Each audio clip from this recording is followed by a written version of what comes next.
Salut tout le monde. Étape 2 pour le Larlo. On a donc testé cette machine avec cette étrange radio. Là déjà tu as remarqué il y en a deux. Donc tu te doutes où est bien sûr la touille dans le potage. Je l'avais dit au moment de l'unbox. On est très bizarre sur la gâchette. Bon, il se passe la moitié de la course, rien. Après ça vient, puis après t'es au bout. En puissance max par rapport à ce qui était inscrit sur la boîte, on était loin d'avoir ce qu'il faut. Après ça m'a fait sourire, certains sont allés découper l'arrière de la radio pour aller plus loin avec la gâchette. Ça n'empêchera pas que sur les 5 premiers millimètres, t'as walou. Ça c'est un problème, parce que tout simplement quand tu roules, là t'as rien, donc t'as toute la pêche en haut. Alors même si tu coupes derrière le truc pour aller plus loin, pour waouh j'ai un peu plus de gaz, le problème c'est le temps de lâcher et de freiner quand tu roules, de rejoindre la roue libre ou de reprendre les gaz, puisque t'as rien ici. Et moi avec mes setups, je suis habitué à rouler là, précisément, et à n'aller que rarement là derrière. Et là on se retrouve un peu comme sur les Tamiya pour la Tamiya Cup, avec des moteurs charbon qui tournent pas vite, ou des moteurs brushless qui tournent pas vite, avec des pignons énormes et des couronnes toutes petites, c'est-à-dire que t'as rien en bas, t'as tout en haut, mais après t'es fini, t'as tout ce qu'il y a. T'es tout le temps en fait, tu gaz, lâcher, gaz, lâcher, gaz, lâcher, tu t'ennuies vite. C'est une manchette pour rire, c'est des tendéos, faut voir la taille du circuit. Mais on a aussi ça sur la direction. J'ai dû mettre le dual rate quasiment au minimum ici. On a un espèce de méga flou ici, la voiture même pas possible d'aller réellement tout droit. Donc pas agréable à conduire du tout. On a une espèce de mode tout ou rien sur la direction et les gaz. Pas vraiment progressif. Les pneus, vous l'avez vu dans le terrain, n'étaient pas génial du tout. C'était de l'herbe bien sèche, où les autres sont passés quand même. Lui non. Alors maintenant ce qu'on a fait, c'est qu'on l'a rehaussé d'abord dans un premier temps. On a mis sa garde au sol au max. Là, quand même. Pour pouvoir en profiter de la pelouse. Alors garde au sol max veut pas dire qu'en roulant il se tient là. Si tu roules en te tenant là, tu vas rebondir, tu vas te casser la frimousse très vite dans le virage. Il sera à peu près là, comme ça en roulant. Et par contre après il peut décrocher plus. Donc quand quelque chose va frotter sous le châssis, à l'axel on sera là à peu près. Quand l'herbe va frotter en dessous, ça va le lever, mais il va pas perdre sa motricité. On ira aussi rouler avec des roues un peu plus agressives. Parce que celle-là, ça va pas. Et je vais vous faire la démo, parce que j'ai reçu une deuxième radio de la part de Larlo, parce qu'ils m'ont aussi dit oui, il y en a un qui a fait la vidéo, il faut découper la gâchette. Je dis oui, ça sert à rien si j'ai rien à la moitié. Je veux dire, à un moment il y a un problème. J'ai dit soit c'est le Vario qui a une plage de neutre beaucoup trop grande, soit il y a quelque chose qui tourne pas rond avec là-dedans avec le potard. Donc ça c'est la radio que j'avais reçue avec la machine. Je vais m'approcher que tu puisses voir.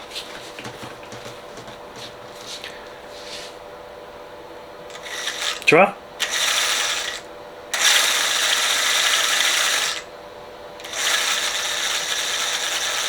Tout ça c'est perdu.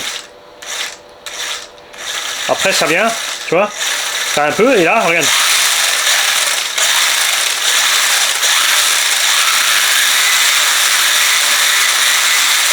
Et le reste, c'est vraiment au fond. Même chose pour le frein. T'as vu, regarde. T'as vu à quelle distance s'enclenche la marche arrière. On a 1 centimètre entre la marche arrière et le moment où on a des gaz. Ce qui rend l'engin très flou à rouler. La direction, dès que tu touches, regarde. Dès que tu touches, ça va dans tous les sens. De façon assez hérétique, tu vois. C'est très très désagréable. Ils m'ont donc envoyé une deuxième radio.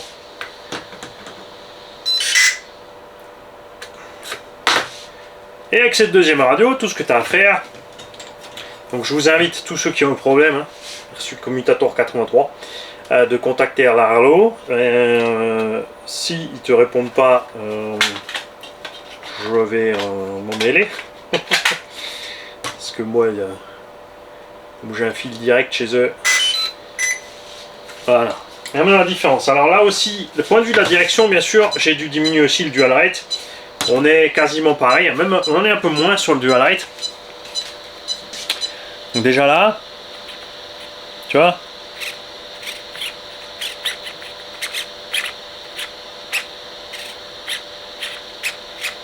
c'est un peu plus précis, ça reste relativement rapide, le cerveau est relativement brutal. Et tu vois, avec le Dual-Rite Casio Mini, on est en butée gauche-droite. Faudrait mettre une corne de cerveau plus courte ici et ancrer la biellette plus bas. Bon, faudra la passer devant parce que derrière, évidemment, elle va toucher le cerveau lui-même. Ils auraient dû rallonger en fait ici le bras de levier là pour éviter ce genre de choses, pour adoucir un peu ça. Et ouais, maintenant, la différence est flagrante.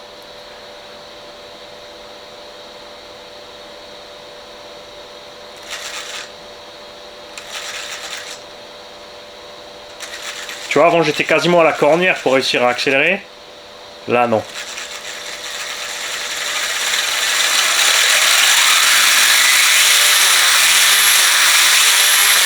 Et t'as vu ce qu'il y a en plus? Et donc il y a tout qui est décalé en fait, regarde. Là tu peux rouler, tu vois.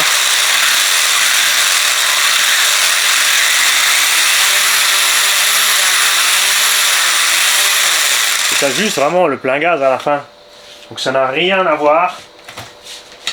Tu vois si je conduis là. Je sais pas me casser la frimousse de là, bien sûr. Tu vois?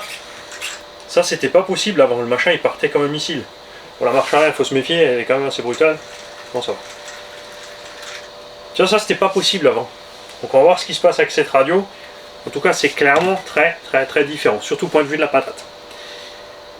Reste que cet engin, dans sa catégorie, il doit se battre quand même avec un poids lourd, à savoir LC Racing.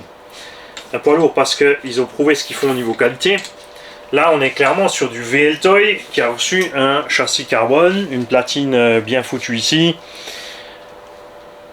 Tout le reste c'est idem VL Toy. On a un moteur bien balèze, par contre bien gros. Mais le support moteur n'est pas réglable, ce qui impliquait justement d'avoir un gros moteur avec un petit KV, enfin pas trop de KV. On a tous le souci de la noix dans le puits qui se balade, qui a trop de jeu, la graisse ou l'huile sort. La graisse pas tout de suite, le temps qu'elle fasse du jus, après tu as le jus qui sort. Si tu mets de l'huile, si elle est fluide, ça sort tout de suite. J'ai laissé l'arrière d'origine. Souvenez-vous, l'avant, j'ai durci un petit peu. On verra donc ce que ça donne.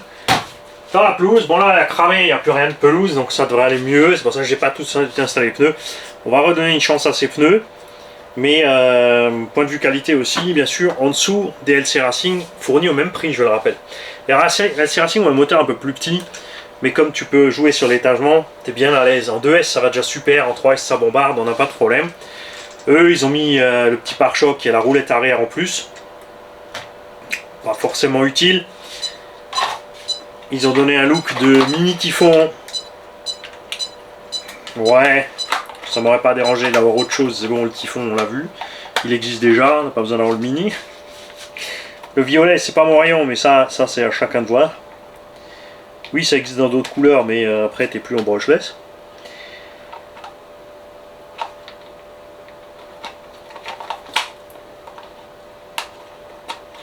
Et pour sortir avec cet engin, nous avons modifié le LC Racing Truggy. Là j'avais un petit souci de chauffe, alors j'ai laissé le Vario pour l'instant en bas, mais au lieu du Vario que j'avais avec, tous les autres sont équipés d'un Vario Quick Run 30. Pas celui-là, le DB et le MT. Là-dedans j'avais un petit surpass qui traînait de A3S 35 ampères, il a surchauffé.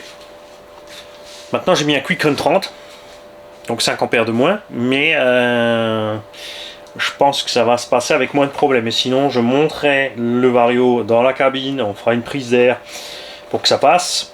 Ouais, les stickers vont bien là, et si tu veux enlever ta roue c'est facile, tu coupes juste une croix et comme ça tu peux atteindre ici au milieu ton écrou, c'est pas un problème.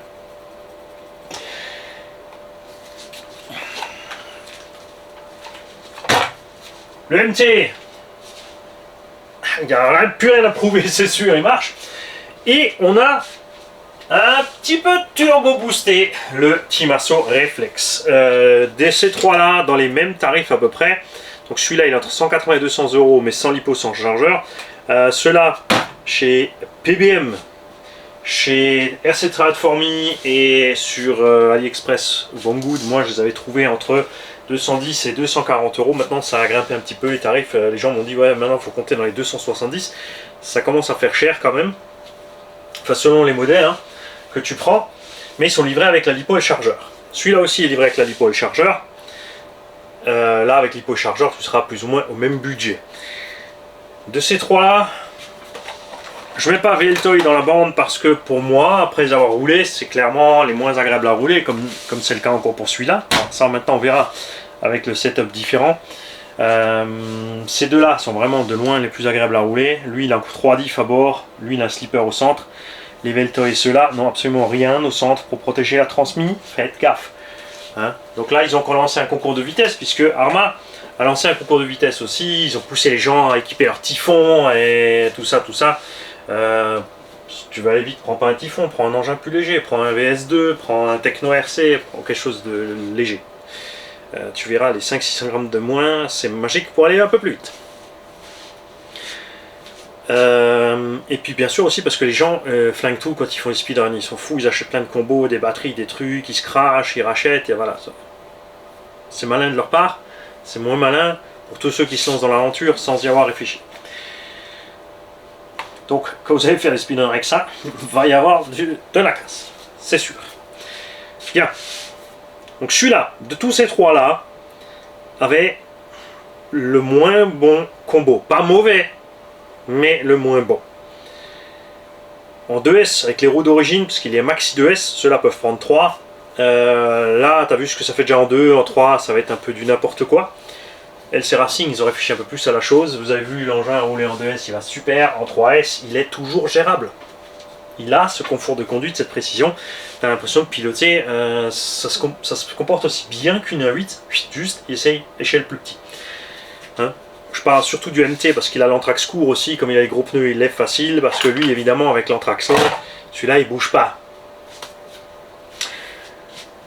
Ce petit réflexe, donc, en 2S, un moteur qui est là. En 28-45, 4500 kV. C'est quasiment ce qu'on aussi, ou 24-45 seulement même. Ceux-là, ils ont du 28-45 4500. Ils ont les mêmes moteurs. Pourtant, en 2S, avec les roues d'origine, comme elles sont un peu plus petites, c'était un peu limite en vitesse. Après, attention, ces engins-là ont été prévus pour du indoor, sur moquette, etc. Les pneus qui sont fournis avec vont dans le même sens. Mais là, dès que tu mets des roues un peu plus grandes, alors tu as une vitesse plus sympa, tu as une bonne vitesse, par contre le moteur chauffe à mort, il consomme pas mal, et on a un manque de patates en bas. Et bien ce rotor, il tourne tout seul. Mais quand je dis tourne tout seul, je veux dire zéro. Regarde, il n'y a pas la moindre résistance sur l'aimant. Ça depuis le début, hein, parce que je l'avais démonté pour faire le diff, on avait déjà checké. Donc, en conséquence, pas de couple non plus. Alors avec les petites roues légères, ça se passe bien. Comme dit sur circuit, tout ça, c'est bien de ne pas avoir de sauce, trop de sauce en bas. Tu sors du virage, t'as pas peur d'être trop brutal, tu peux bien partir. Nous, on lance dire, on aime un petit peu quand même que sorti du virage, ça arrache un petit peu. Et j'ai donc mis un moteur 2845 en 3900 kV, avec le même pignon. Oui, 600 kV de moins. Mais ce moteur, je vais te montrer celui-là, regarde. Celui-là, regarde, tu vois, il a des petits crans. Celui-là, encore plus. Le moteur que j'ai mis là-dedans a encore un peu plus de crans que celui-là, donc un peu plus de couple. On a laissé le même pignon parce qu'on a les roues plus grandes. Donc on se retrouve en 2S à peu près à la vitesse qui est d'origine avec les petites roues fournies. Et on a mis le surpasse 35 qui suffit pas là-dedans, là-dedans. Et là, du coup, le petit réflexe, ben, va falloir avoir des réflexes pour le rouler. C'est beaucoup plus sympa, je peux vous le dire, je vous le montre pas maintenant, vous le verrez sur le terrain, mais on l'a équipé comme ça pour qu'il puisse faire face à ces deux-là. Là j'ai un 2600 kV dedans, il faut 3S pour avoir une bonne vitesse. Lui je pense qu'il ira aussi vite que ces deux-là en 2. Parce qu'il a un moteur encore un poil plus grand. Enfin là je crois que j'ai mis un 28-50, lui ça c'était un 28. Non, j'ai toujours qu'un 28-45, mais un 2600 kW. Si vous trouvez bien sûr des 28-50 avec des axes de 2, parce que il y a tout simplement, ces engins ont des axes moteurs, enfin ceux-là, celui-là je pense c'est un 317, je vais pas regarder. On ne voit pas de derrière. Ceux-là ont des axes moteurs de 2 mm, donc ils te font des pignons en 2 mm en module 68 ou 72. Je ne veux pas te dire de bêtises, un des deux, ceux qui savent, vous le balancez. Ça existe, c'est facile à trouver. En 3.17, tu trouves aussi avec ce même module. Donc si tu trouves un 28-50, fais-toi plaisir, chope-toi un 28-50, un variateur de un Quick Run 30, et les engins vont se réveiller. Évidemment là, si tu changes le combo, en adjonction du prix, ça grimpe un peu, mais il faut savoir qu'un variateur sur passe comme ça vaut 15 balles, un moteur comme ça vaut 15 balles. Enfin en gros 30-40 euros pour le combo, ça nous le ramène dans les, allez on va dire 250. Là tu es aussi déjà dans les 250-270 selon là où tu l'achètes. Là on est qu'à 200. Mais, alors normalement ils vont arriver plus qu'avec la bonne radio, hein. Comme dit, le confort de conduite et le reste on va tester. Donc on a pas mal de retours parce que plein de gens ont pu en profiter, en acheter donc à 100 euros, puisque les premiers ont pu l'avoir à moitié prix, ça c'était super sympa. Du coup, parce que là, à ce prix là, ça va. Je vais te refaire un coup la démo. Bien sûr, je vais débrancher.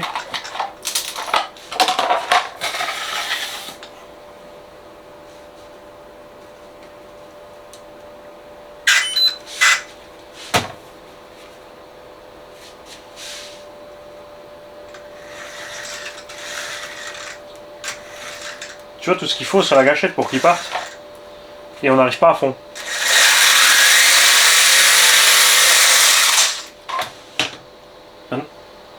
Tiens, je vais essayer quelque chose. Non, il prend pas. T'es obligé de l'éteindre, effectivement.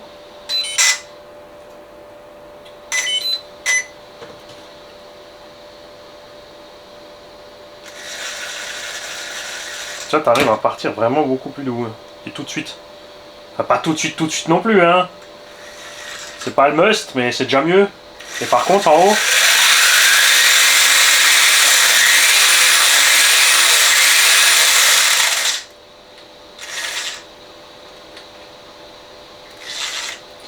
On a toujours un peu trop de flou hein, sur le... Je sais pas si ça vient de lui. Bon, on va faire l'essai comme ça, mais ce qui va se passer après, c'est qu'on va coller un autre vario là-dedans. Et on va mettre une autre radio avec un autre récepteur pour montrer la différence. Parce que, évidemment, ça pose problème au confort de conduite par rapport aux deux autres. Je vais quand même te chercher vite la caisse la radio du réflexe.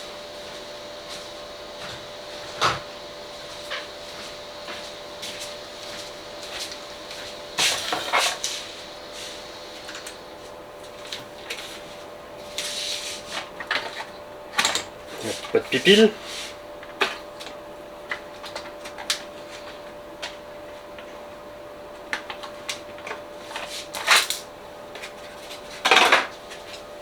Et il y a aussi quelque chose d'autre qui est assez marrant là-dessus. C'est un peu la différence, je vous l'avais montré, souvenez-vous, quand j'avais mis plein gaz avec l'arme à infraction. Vous avez vu comme les cardans vibrent, les pièces vibrent, vous avez vu ce qui se passe là. Hein. Donc là c'est une 3S. Pour équiper ça en 3S aussi, alors si tu prends une petite pile, c'est pas un problème. Là j'exagère, j'ai une 3S 2200.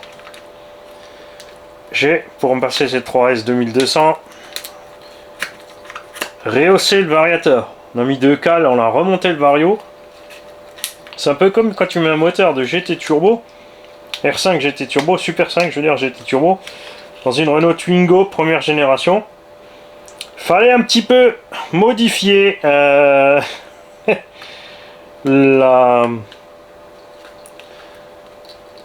paroi pare-feu, ils appellent ça, c'est-à-dire entre moteur et habitacle. Parce qu'il n'y avait pas la place pour le Urbo. On devait y aller un petit peu comme des sauvages. Après avoir démonté tout le tableau de bord pour modifier tout ça pour passer le moteur dedans.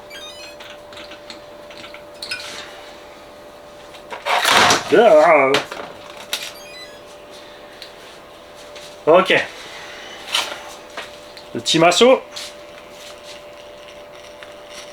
Tu vois, très précis sur la direction. Gros débattement, très agréable. Tu vois la longueur du levier ici. Hein. Et côté gaz, tu vois, tu touches, ça part.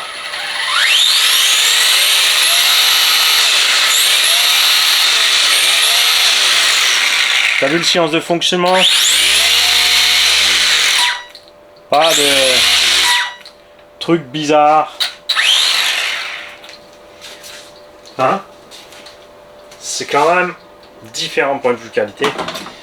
Et on est quand même sur des bases de tarifs identiques.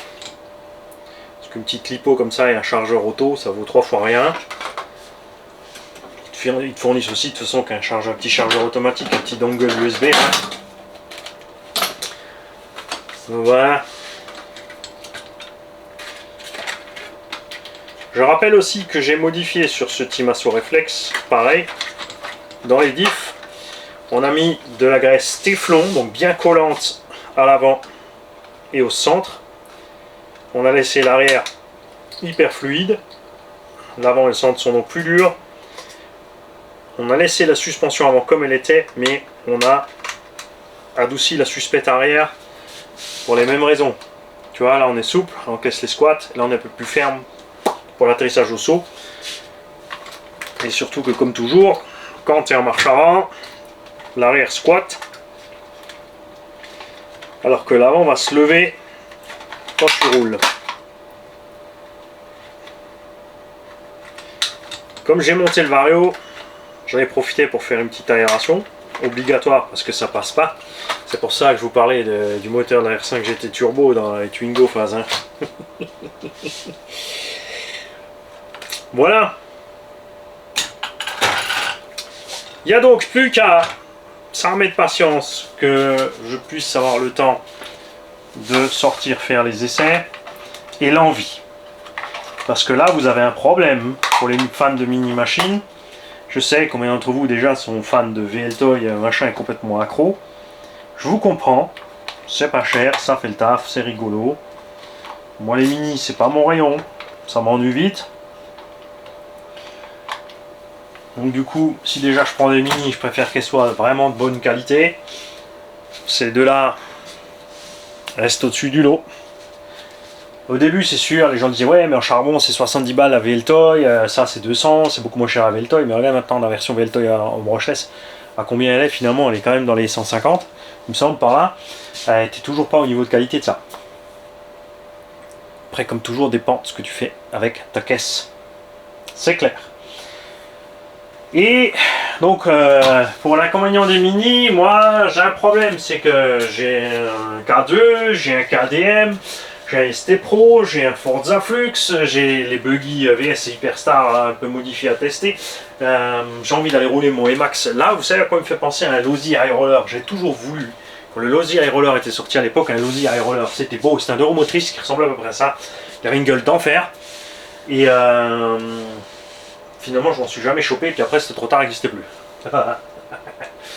J'ai tous mes monsters à tester aussi, j'ai des projets à finir. Obao MT2. Attention, ça va tomber. MTX. Et d'autres nouveautés encore arrivent. Dans les petits domaines, dans les gros domaines, dans le 1.8. C'est pour ça qu'on a ici... on a le Revo, le Hyper MT Sport,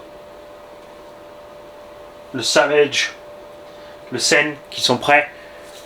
Parce que c'est pas un concurrent, parce que c'est pas dans leur gamme. Ça c'est des MT. Il y a un engin dans la gamme Muggy, donc Coralie, Sledge et Arma Creton, Coralie Chronos et Punisher.